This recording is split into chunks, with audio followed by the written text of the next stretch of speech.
Are you in your first few days or weeks or months of recovery, and have you heard of post-acute withdrawal syndrome yet? If not, then keep watching.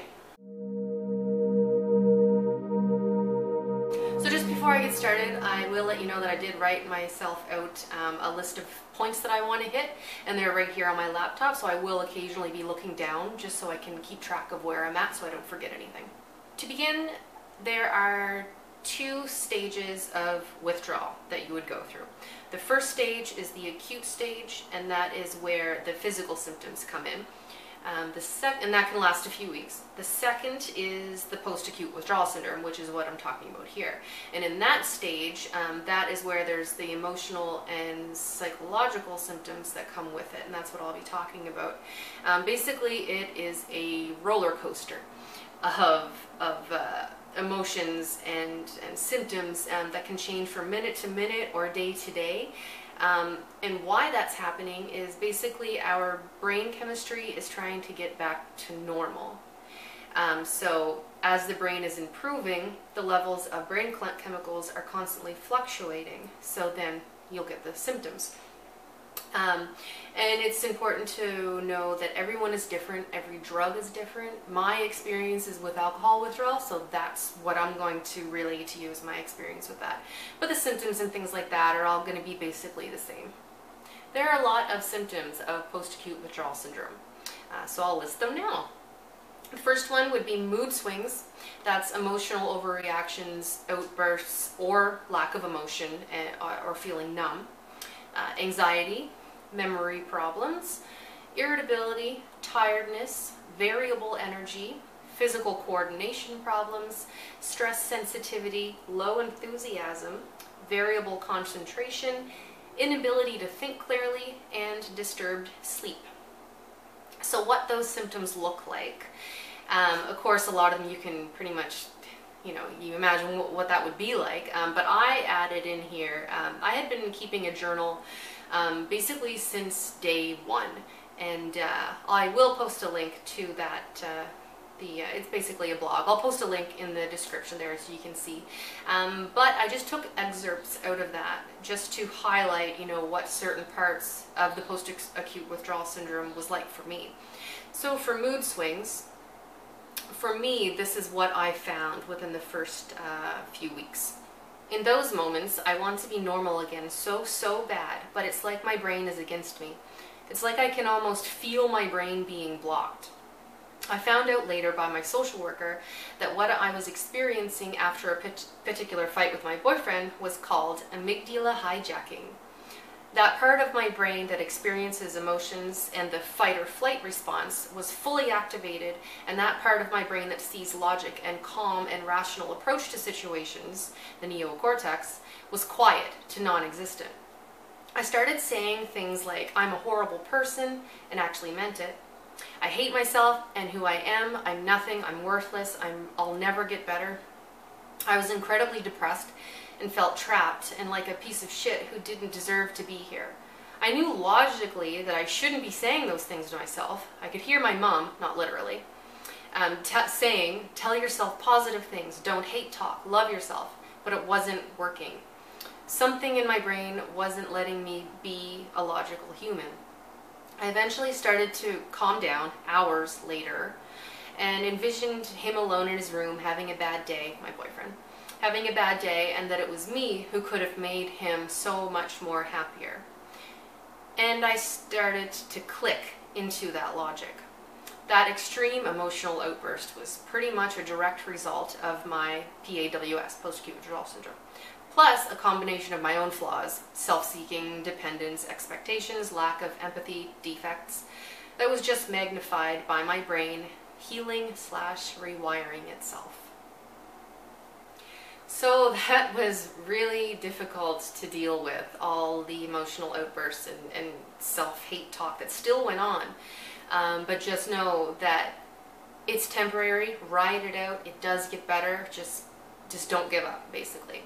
So the next point that I am pulling from my journal is where I talk about how I experience low energy and low enthusiasm. It's one that you don't really think will happen, but when it does happen, you know it. So just know that it is part of the process. So this is what I said for that. Heading into my second week of sobriety was still numbing.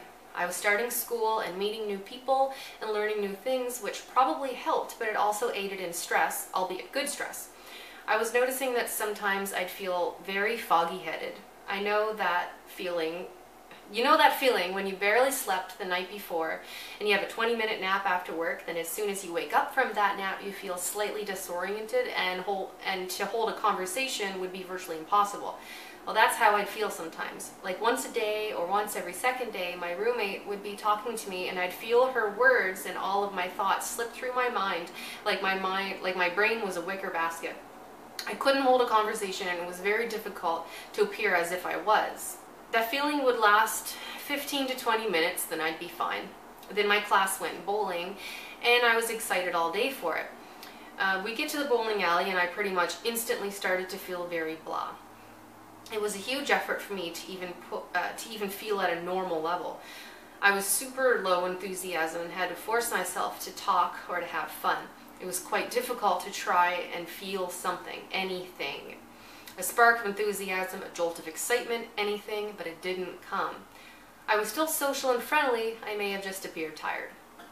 So that's something that I noticed a lot and it was really annoying. I thought it was just anxiety, which sure it is, but there was something more to it.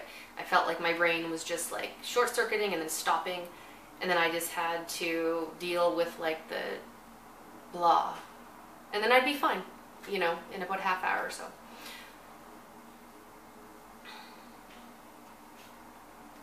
So the last point that I wanted to pull from my journal, just to give you an example, would be for the memory problems. So, what I wrote: I've been with the same company for 6 years and never had any issues in the past with the alarm code. I remember numbers pretty quickly and I retain them for decades, but the second I walked through the shop door, I panicked. I forgot the alarm code. That's never happened to me before, and I swear the blaring alarm was heard within a 1 kilometer radius of the store. I called in the false alarm, but the cops still showed up. I was embarrassed and shocked that I actually forgot my simple 4-digit code that I've been using for the better part of 6 years. It turned out that I sort of knew one of the police officers that arrived, and I explained that I just quit drinking and explained that memory lapses was one of the symptoms of PAWS. Neither of them knew that was a thing, so I felt pretty awesome teaching a cop something new. At least they were more sympathetic to my embarrassing situation. So normally I wouldn't have told them, but they just didn't seem to get it. Like, I've been here for how long, and I completely forgot what my code was that I had been using forever. Like, they seemed a little bit suspicious of me, so I had to be like, okay, well, my brain just stopped working for a moment and I completely forgot, and this is the reason why. So situations like that, just I don't know, maybe write down codes like that or something like that so that you don't, you know, end up in a situation like that. So with sleep disturbances and dreams, it can be really hard to fall asleep or stay asleep, have a good night's sleep, etc. And the dreams are something else. A lot of people have them a lot worse than I did. You know, I still had crazy dreams, but they're not as bad as some stuff I've read online. You know, some people would have really, really vivid dreams that would interrupt their sleep and stuff like that. But the one thing I did want to talk about was the booze dreams. You'll dream about drinking. I did, and it would be really difficult sometimes because I'd wake up and still remember that in my dream I felt really guilty, but I just said fuck it and just started doing shots and things like that. Again, that's just part of the process. When you quit something, change your life around like that, you're gonna dream about it because there's that part of your brain that's still trying to figure shit out. So just be aware that that's gonna happen, and you know, don't let it drag you down the road of relapse, basically. So you might be wondering, why is this important? Why do I need to do the research? Why do I need to know about post-acute withdrawal syndrome? Can't I just go through it and just know it's going to suck? Well, sure, you can, but I found for myself, I would rather know what I'm experiencing is normal.